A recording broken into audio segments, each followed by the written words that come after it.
गोपबंधु शिशु विद्या मंदिर रे आज वार्षिक क्रीड़ा उत्सव अत्यंत उत्साह आनंद और सफलतार सह संपन्न होईछि।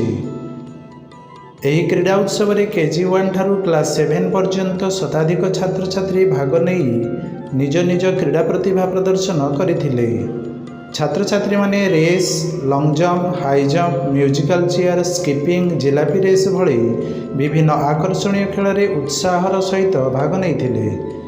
प्रत्येक खेल रे पिलामानंक उत्साह आनंद और क्रीड़ा मनोभाव स्पष्ट भाव प्रतिफलित हेउथिला।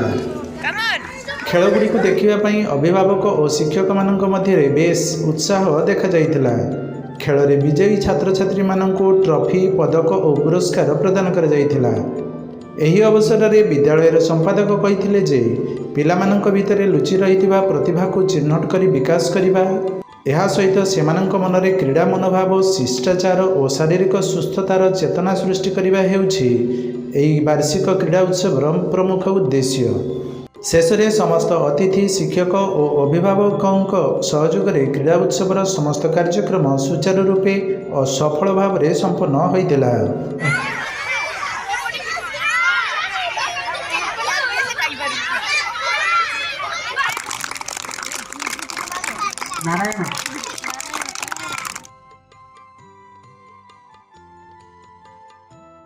मु श्री दिलीप कुमार प्रधान, गोपबंधु शिशु विद्या मंदिर प्रतिष्ठाता।